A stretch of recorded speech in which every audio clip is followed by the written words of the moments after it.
se eu beber, eu só não posso dirigir? Não. Se você beber, cara, você não pode ter um relacionamento com seriedade com uma pessoa. Você não pode, de repente, exercer um cargo de certa responsabilidade. Se você beber, você não vai ter a consciência para você tomar decisões corretas. Exatamente. Inclusive, se você beber, você não pode nem andar, porque se você andar, você pode cair, bater a cabeça. Na verdade, o certo é nem beber, né?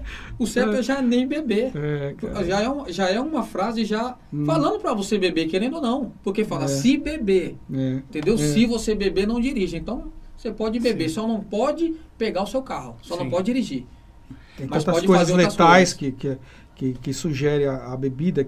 Então, a própria mídia, ela é manipuladora. Você entendeu? E a sociedade aceita isso de mão beijada. Assim como eu aceitava também, né? Assim como eu aceitava. Então, cara, inclusive, eu acho que eles usam esse termo, né? Porque se a gente analisar a questão do carro, né? Como se diz, o carro é uma arma, né? Um carro em punho, né? Inclusive, quando as pessoas se apoderam do carro, entram no carro, parece que a pessoa se sente poderosa, né? Se dirige. Às vezes uma pessoa pacata, né? Eu já vi tanta gente que dirige o carro, uma pessoa calma, mas ela entra dentro do carro, que parece que o cara vira um monstro. O cara acha que é o dominador das ruas e tal. O efeito do álcool. Então, pois é. E isso é um número muito, muito alarmante, porque os acidentes de trânsito têm matado muita gente. E segundo algumas pesquisas aqui, até da Polícia Rodoviária Federal, né? Traz aqui alguns números, assim, muito importantes. E não só morte, né? Também consequências, né, sequelas dos acidentes do que acontece. Pessoas que se machucam, perdem parte do corpo e às vezes fica até debilitado e inválidos. Né? Sim. Então a gente tem aí muitos desafios e essa questão dos números, elas são bastante alarmantes. Aqui, eu tenho aqui anotado aqui algumas coisas aqui sobre a questão dos números de acidentes aqui, cara. Deixa eu só ver aqui, Cris. Eu até fiz umas anotações que parece que no Brasil já aconteceram aqui, pelo menos aí nesse ano, mais de 2.500 mortes de acidentes de trânsito. Isso mortes relacionadas ao álcool. Porque assim, nós estamos falando assim que não é só mortes de acidentes mecânicos ou alguma coisa, ou por uma imprudência assim com uma pessoa consciente, mas com a pessoa alcoolizada, que é o mais grave, né? Que é um crime culposo, até se assim dizer, né?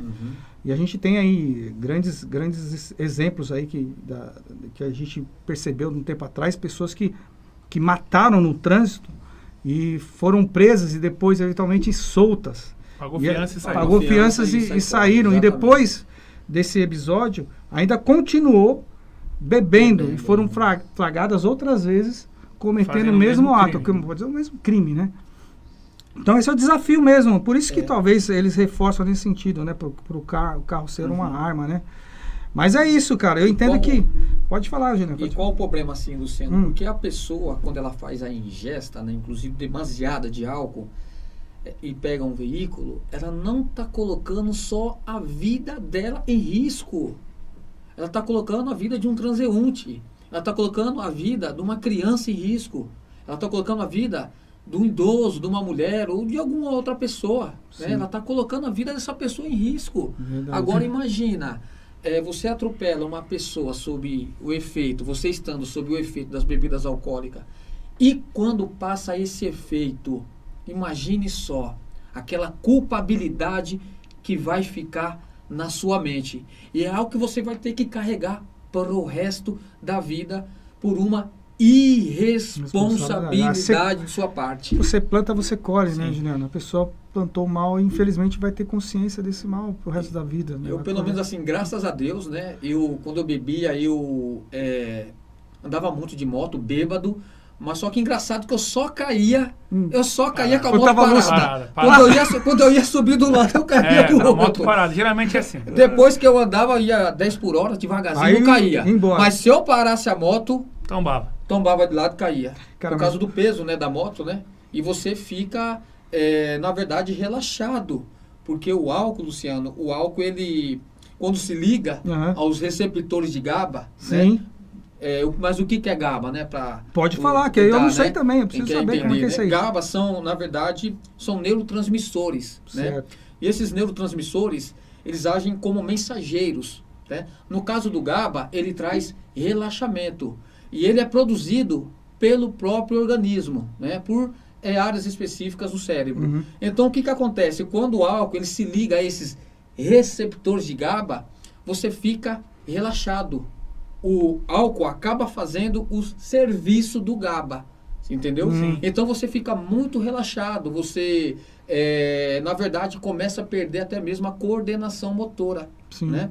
Por isso, então, que muitas das vezes eu caía de moto, assim, eu creio, justamente porque eu estava relaxado, né? Uhum. Eu estava sem forças, estava sem coordenação motora nenhuma. Afeta diretamente. E além dele atingir tanto esses receptores, se ligar a esses receptores, o álcool também ele se liga aos receptores de glutamato, né, que são aminoácidos também que agem como neurotransmissores. Então o álcool ele acaba atrapalhando a sinapse, que é a comunicação entre os neurônios, você entendeu? Desses mensageiros. Nossa. Né?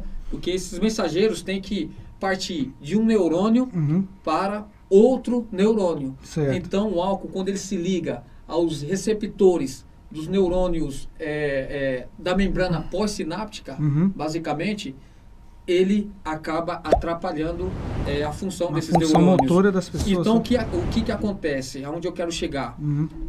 A pessoa, ela acaba se tornando cada vez mais dependente do álcool. Porque o álcool, para sentir o efeito, ela tem que beber cada vez mais e ela vai se tornando tolerante ao álcool. Tá, é como se